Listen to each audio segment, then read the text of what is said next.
बाजार को भी अधिकार होता है तय करने के लिए। तो इसको कहा जाता है मिश्रित अर्थव्यवस्था। और उपनिवेशवाद से जो द्वितीय जो विश्व युद्ध हुआ उसके बाद से जो उनके चुंगल से उपनिवेशवाद से छूटे हैं, तो उन देशों ने अधिकतर मिश्रित अर्थव्यवस्था को अपनाया है। जैसे जैसे भारत मिश्रित अर्थव्यवस्था है, मलेशिया है, और इंडोनेशिया। तो इंडोनेशिया, भारत, मलेशिया, इंडोनेशिया जैसे देशों ने इस मिश्रित अर्थव्यवस्था को कायम किया है, लागू किया है। तो इस प्रकार हम कह सकते हैं कि अर्थव्यवस्था के 3 श्रेणियों में बांटा गया है, पूंजीवादी अर्थव्यवस्था, राज्य अर्थव्यवस्था और मिश्रित अर्थव्यवस्था। बात करते हैं कि कौन सा देश किस स्थान पर है, क्योंकि भारत जो है आज सबसे बड़ी 5वीं अर्थव्यवस्था है। भारत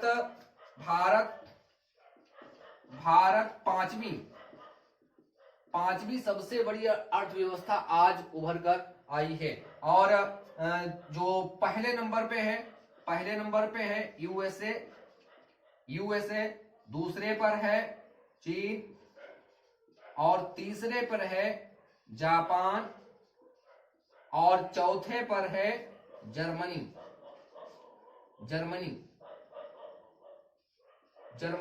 ठीक है, भारत 5वें स्थान पर है। और यूएसए, इसकी जो जीडीपी है,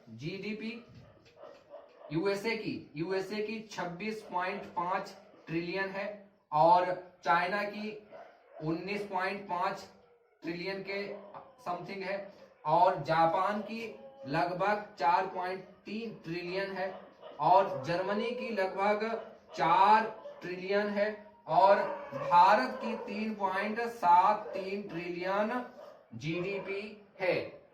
ठीक है, तो इस हिसाब से भारत जो है 5वें स्थान पर है।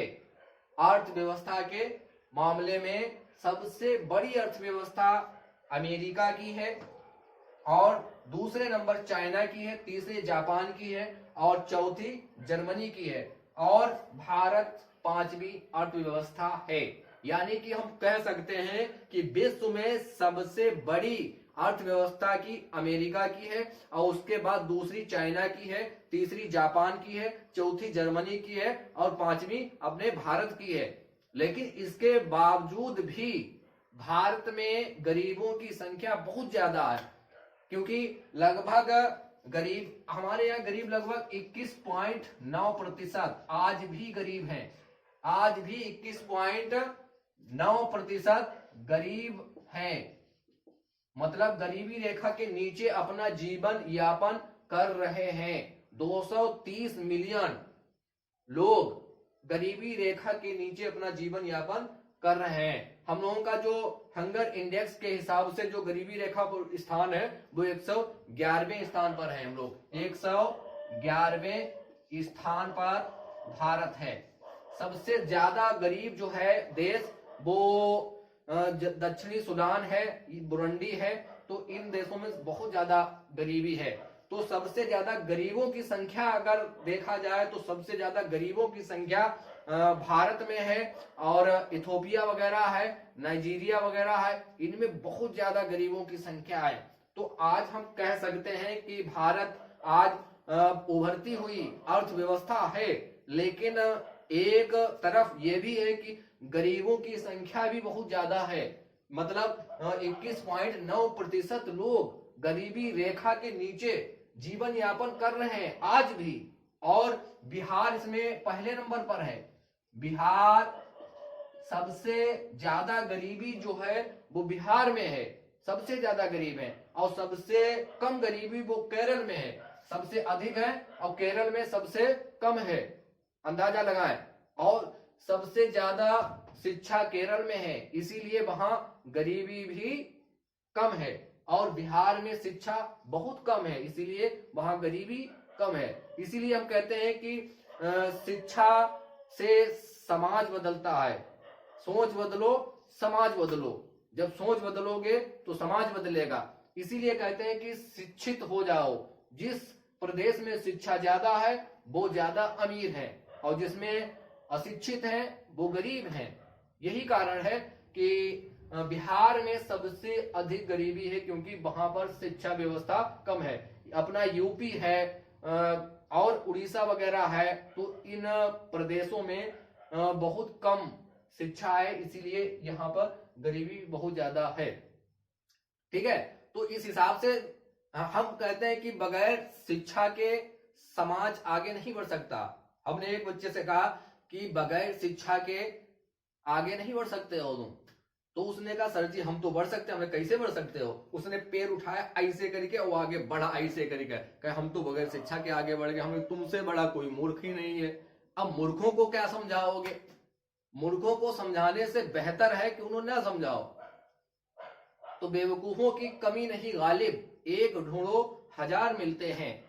बहरहाल अर्थशास्त्र उसे संदर्भित करता है किसी भी देश में क्या उसकी आर्थिक स्थितियां हैं।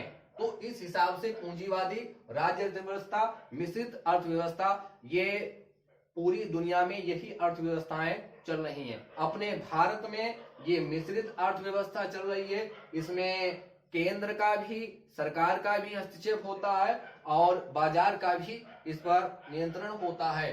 पूंजीवादी अर्थव्यवस्था में ये होता है कि बाजार ही सब कुछ तय करती। राज्य अर्थव्यवस्था ये सरकार के कंट्रोल में होता है। आज चाइना में देखो, सबसे ज्यादा जनसंख्या अगर चाइना की है, सबसे ज्यादा जनसंख्या और सबसे ज्यादा जो प्रोडक्ट बनाने वाला देश है तो चाइना है। सबसे सस्ती वस्तुएं बनाने वाला चाइना है। सबसे ज्यादा युवा जो नौकरी में लगा हुआ है वो चाइना का। सबसे ज्यादा कारें हैं, 4 व्हीलर्स हैं, वो चाइना में है। और इसीलिए चाइना जो है दूसरे नंबर पे है।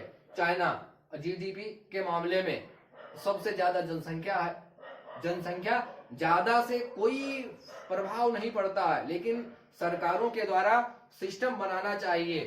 इंदिरा गांधी ने नारा दिया था 5वीं पंचवर्षीय योजना में, गरीबी हटाओ, गरीबी हटाओ। लोगों ने इंदिरा गांधी को ही हटा दिया।